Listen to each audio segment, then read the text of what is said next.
힘을 내시길 바랍니다. 사실은 한때 화두가 목적이었던 때가 있어요. 목적. 그렇죠? 목적이 이끄는 삶. 왜 사람들이 그렇게 힘이 없는가? 목적을 잃어버리면 그렇습니다. 열심히 살아가다가 어느 순간 딱 목적이 무엇인가 잊어버리면 그때부터 힘이 빠져요. 그럼 코로나 때도 저는 그렇게 생각합니다. 우리가 과연 이때 왜 이렇게 힘들어하는가? 목적을 혹시 잊어버린 거 아닐까? 여러분의 삶의 목적이 무엇입니까? 하나님께서 왜 여러분을 이 땅 가운데 이 시기에 오늘 우리가 이 말씀을 통해서 우리의 목적을 다시 한번 확인하고 회복되어지는 귀한 시간이 되시길 주님의 이름으로 축원합니다. 성경을 보면은 제일 많이 나오는 나무가 세 가지 나무가 나옵니다. 이게 이스라엘을 대표하는 나무 이렇게도 이야기를 하는데 무화과나무 아시죠? 무화과나무 비유 많이 나오죠. 감람나무 많이 나옵니다.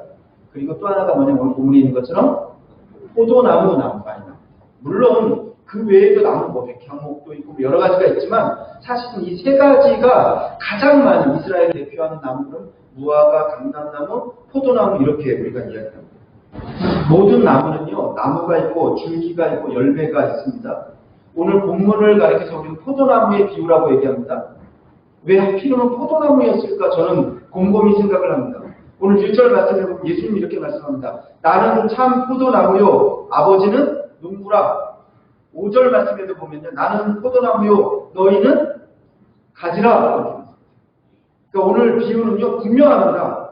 하나님 아버지는 농부시고 예수 그리스도는 포도나무고 우리는 포도나무에 가지고 내가 참 포도나무요 아버지는 농부고 너희는 가지라. 그러니까 우리가 잊지 않기를 바랍니다. 우리의 정체성은요 포도나무 가지입니다. 포도나무 가지. 포도나무 가지가 어떤 일을 하는지 아세요? 포도나무 가지만 하는 일이 있다니까요. 나무도 하지 않습니다. 농부도 못합니다. 포도나무 가지만 하는 일이 있는데 뭐냐면 열매를 내는 겁니다. 열매는 항상 어디에 맺히냐면 포도나무의 가지에 맺혀요. 그러니까 오늘 우리의 정체성, 우리의 사명을 다시 한번 생각할 수 있길 바랍니다. 포도나무 가지의 사명은 뭐냐면 열매예요, 열매. 여러분, 모든 나무가 다 가지에 열매가 맺혀지나요? 어떻게 생각하세요? 모든 나무가 다 가지에 열매가 맺혀지나요? 제가 물어볼 땐 여러분 고민해야 됩니다. 왜냐면 괜히 알지도 못하면 다 얘기하는 사람들이 있더라고요. 제가 예전에 코스타리카 있을 때 인디안 마을을 갔어요. 너무 희한한 광경을 하나 봤어요. 나무가요 얼마나 크고 높게 큰 나무가 있는데 근데 열매가 맺혀졌는데 어디에 열매? 조그만 열매다. 아주 큰 열매가 맺혀졌는데 그냥 나무 몸통에 딱 맺혀져 있더라고요. 큰 열매가. 아래서부터 여기 맺혀져 있고 너무 저게 뭐냐고 물어봤어요. 그랬더니 그 나무가 뭐냐면 그라비올라 아세요? 인도네시아 말로 뭐냐면 시르사.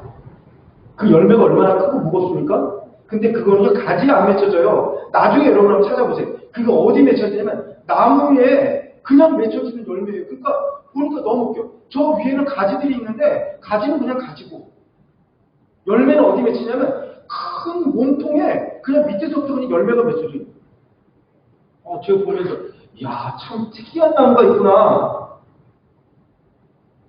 그런데 여러분 오늘 본문에 포도나무는요 포도 열매는 어디만 맺혀지냐면 가지에 맺혀집니다. 그거 아세요? 제가 예전에 대부도라고 하는 곳에 갔어요. 거기 갔더니 포도밭이 그렇게 많더라고요. 포도밭이 많은데 대부도에서 나오는 포도가 대부도 포도라고 팔리는 게 아니고 그때만 해도 뭐로 팔리냐면 송산포도라고 팔린대요. 송산포도. 가서 봤어요. 봤더니 어떤 나무들은요 막 가지치기를 제가 물어봤어요. 왜 가지치기를 하냐고 저렇게 잘 나무 가지가 좋은데 아니래요. 제일 좋은 열매는 어디에서만 맺히냐면 3년 된 가지에서만 맺힌대요. 아세요? 그러니까 나무가 거기에 이렇게 가지가 나오는데 오래되면 이게 굵어져가지고 좋은 열매가 안 맺힌대요. 그러니까 안 맺히니까 결국은 그 가지를 어떻게 해요? 다 쳐버려요. 그러면 거기서 또 새롭게 가지가 나와요. 그럼 3년째 되면 거기서 제일 좋은 열매가 맺힌다는 거예요. 여러분 열매 없는 가지가 있고 열매 맺는 가지가 있습니다. 우리 한번 2절 말씀 같이 한번 읽어볼까요? 2절 같이 읽겠습니다. 시작.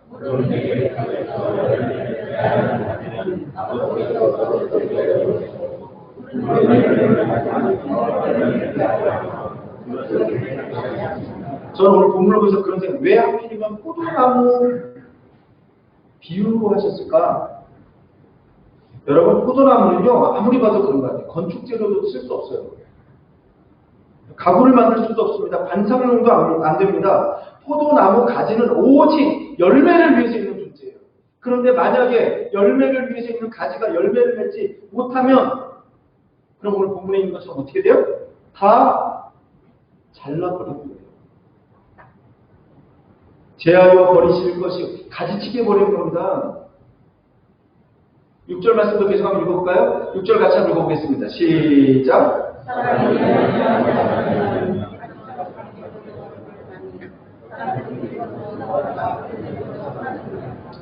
열매 없는 가지는 결국은 잘려서 밖에 버려져 불쏘시개가 됩니다. 이게 포도나무 가지입니다.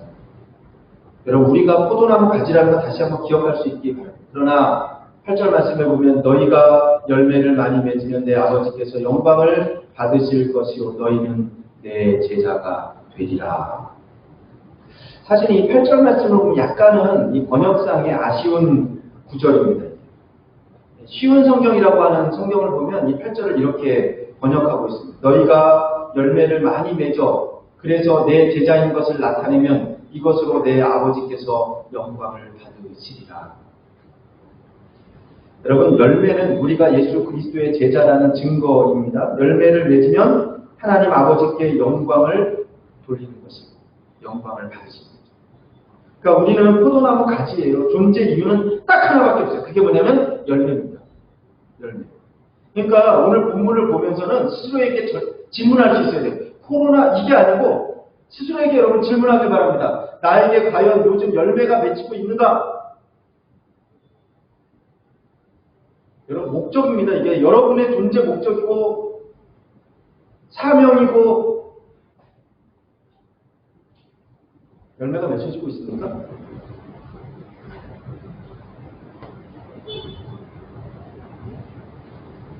오늘 하나님께서는 가지된 우리가 열매 맺기를 원하십니다. 사실 오늘 본문에 보면 열매를 맺는데 그냥 열매를 맺어라, 많이 맺어라 이게 아니고 열매를 세 가지 아주 강조점이 딱 주어지고 있어요. 첫 번째, 열매를 맺는데 더 맺기를 원해서 열매를 더 맺기를 원해요. 2절 말씀에 보면 이렇게 나옵니다. 무릇 열매 맺는 가지는 더 열매를 맺게 하려 그것을 깨끗하게 하시느니라. 여러분, 열매 있다고 그것으로 만족하면 안 됩니다. 아니요, 우리는 더 맺어야 돼요. 아시겠어요? 더 맺어야 돼요. 신앙생활할 때 영적으로요, 더! 여러분, 영적인 욕심이 좀 있길 주님의 축원합니다. 열매에 대한 욕심이 좀 있어야 돼요. 내가 이 정도면 되겠지. 아니요. 분명히 오늘 말씀드려요. 더 맺게 하시려고. 그러니까 좋은 것은요, 영적인 건 더 욕심을 내야 됩니다. 여러분, 오늘 말씀을 듣고 돌아가서 더 열매 맺는 여러분들이 되시길 주님의 이름으로 축원합니다. 두 번째로 보면 이 열매에 대해서 말씀하시면서 이렇게 했어요. 많이 맺기를 원하시는 겁니다. 5절 말씀에 보면 이러죠. 나는 포도나무여 너희는 가지라. 그가 내 안에 내가 그 안에 거하면 사람이 열매를 많이 맺나니 나를 떠나서는 너희가 아무것도 할 수 없습니다. 그러니까 주님께서는요, 우리가 열매를 많이 맺기를 원하신다니까요. 많이 맺기를 주님의 이름으로 축원합니다. 여러분 좀 많이 맺으세요. 저도 말씀을 준비하면서 좀 돌아봅니다. 오늘 말씀해 보면요, 또 한 가지 어떻게 열매 맺기를 원하십니까? 하나님은 우리가 항상 열매가 있기를 원하세요. 사실 오늘 9절은 아니지만 우리 한번 16절 말씀을 한번 같이 한번 읽어볼까요? 16절. 이거는 9절이 안 돼서 우리 같이 읽지 않았으니까 16절 같이 한번 읽어보겠습니다. 시작.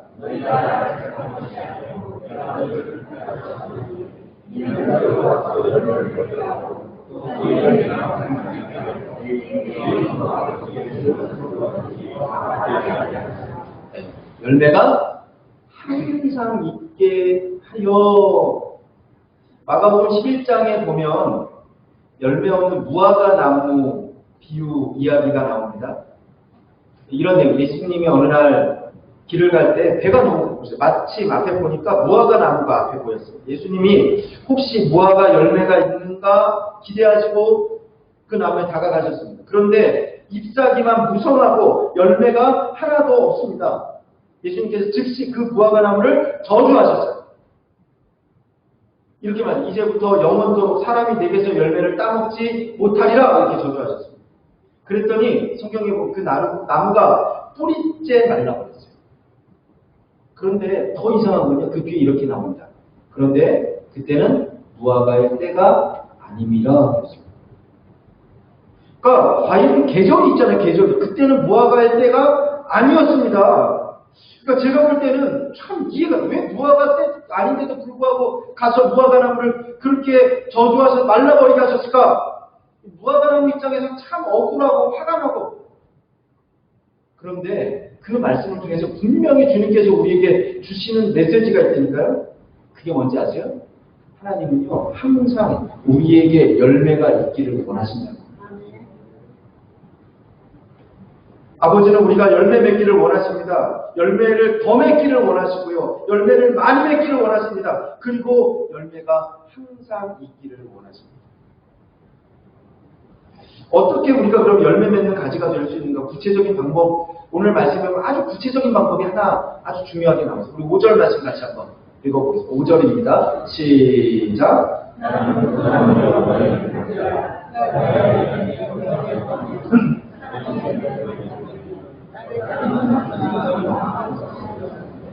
그렇지요. 열매를 많이 맺으려면 가지가 나무에 붙어 있어야 됩니다. 우리가 꼭 예수 그리스도에게 붙어 있어야 됩니다. 그래야 능력이 나타나죠. 열매는요 절대 우리의 능력으로 나타나는 것이 아닙니다. 나를 떠나서는 너희가 아무것도 할 수 없습니다. 이게 오늘 우리 신앙입니다. 나를 떠나서는 너희가 아무것도 할 수 없습니다. 가지는 반드시 나무에 붙어 있어야 됩니다. 그러면 열매를 맺을 수 있어요. 이게 바로 가장 중요한 원칙이에요. 오늘 우리가 열매가 있는가? 그리고 가장 먼저 점검해야 될 게 있어요. 가지가 지금 나무에 온전히 붙어 있습니까? 내가 지금 예수 그리스도께 온전히 지금 붙어 있습니까?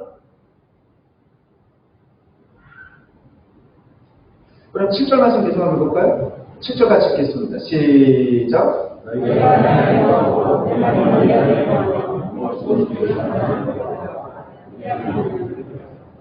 내 말이 너희 안에 거하면 무엇이든지 원하는 대로 여러분 말씀이 우리 속에 있으면 열매가 맺혀집니다. 원하는 대로 구하라 그리하면 이루리라. 어느 선배 목사님이 그런 고백을 하는 걸 들었어요. 교회에 아주 열심히 있는 집사님이 한 분 계셨어요. 이분이 고등학교 음악 선생님이셨습니다.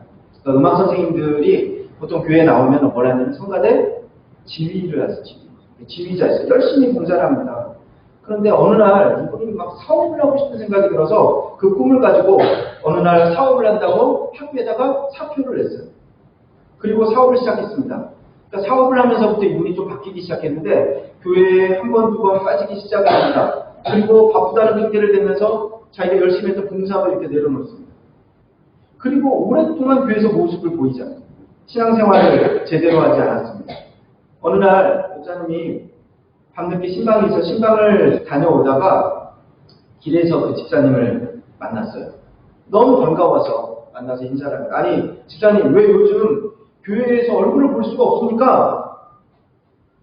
근데 이 집사님이요 그 밤에 목사님을 만났는데 어떤 상태였냐면 얼굴은 빨갛고 몸도 제대로 가누지 못하고 그리고 냄새가 나는데 그리스도의 향기가 나는 게 아니고 무슨 냄새가 나겠어요? 네. 술 냄새를 풀풀 풍기면서 목사님을 만난 거예요. 길거리에서.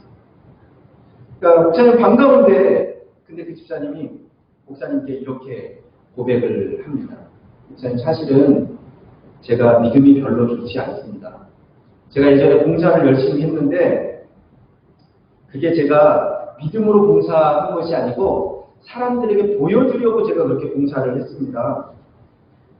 그런데 그렇게라도 매주일 제가 목사님의 말씀을 들을 때는 솔직히 말씀을 드리면 매주일 나와서 목사님 설교를 듣는데 별로 은혜도 받지 못하고 그렇게 신앙생활을 했었는데 그렇게라도 매주일 말씀을 들을 때는 괜찮았는데 교회에 결석을 하고 말씀을 듣지 않고 어느 순간 내 몸이 교회가 아니라 술집에 가 있었습니다. 그리고 죄 짓는 자리에 가 있었습니다.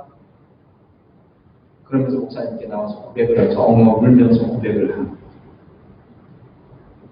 그러니까 그 목사님이 그 이야기를 듣고 그렇게 말씀을 하세요. 그러니까 여러분 말씀을 듣고 은혜 받고 안 받고 이거 별로 중요하지 않습니다. 물론 은혜 받으면 좋죠. 은혜 받을 수도 있고 못 받을 수도 있어요. 그러나 말씀의 자리에 있는가 그렇지 않은가 이거는 다른 문제예요. 왜냐하면 우리는요 말씀을 공급받아야 영혼이 살기 때문에 그렇습니다. 그래야 우리가 열매가 맺혀집니다. 그리고 오늘 말씀은 그랬죠. 내 말이 너희 안에 거하면 무엇이든지 원하는 대로 구하라. 그리하면 다 이루리라. 여러분 안에 무엇이 있습니까? 말씀이 있습니까? 그러면 무엇이든지 원하는 대로 구하라. 그리하면 이루리라. 이 말씀은 꼭 붙을 수 있을 주님의 축원합니다. 네. 9절 말씀 마지막으로 같이 한번 볼까요? 9절 한번 같이 읽겠습니다. 시작.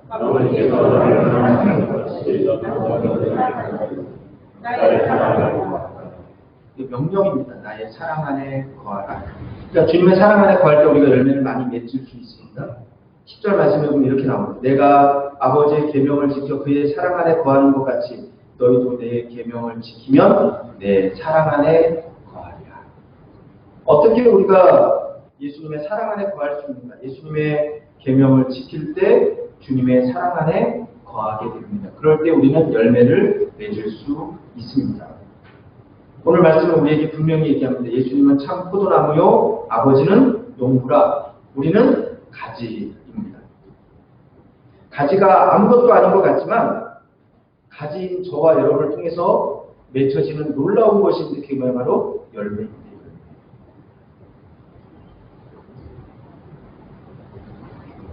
너희가 열매를 많이 맺어 내 제자인 것을 나타내면 이것으로 내 아버지께서 영광을 받으시리라.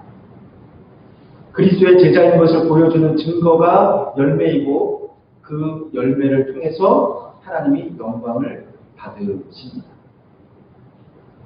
오늘 우리의 삶을 다시 한번 점검할 수 있기를 간절히 소원합니다. 내가 내 삶의 자리에서 과연 열매 맺고 있는가? 열매를 더 맺기를 원합니다. 열매를 많이 맺기를 원합니다. 항상 열매가 있기를 원합니다. 그럴 때 하나님께서 우리의 열매를 통해서 영광 받으십니다. 다시 한번 기도하겠습니다. 좋으신 하나님 감사합니다. 오늘도 우리를 주의 저로 말씀 앞으로 인도하여 주셔서 감사합니다. 하나님 이 땅 가운데 살아가며 순간순간 목적을 잊어버리지 않게 하여 주시옵소서. 우리의 본분을 잊지 않게 하여 주시옵소서. 나는 참 포도나무요 너희는 가지라. 오늘도 가지된 우리가 우리의 삶 속에 귀한 열매들이 맺혀지기를 소원합니다. 우리에게 은혜를 허락하여 주시옵소서. 예수 그리스도의 이름으로 기도드리옵나이다.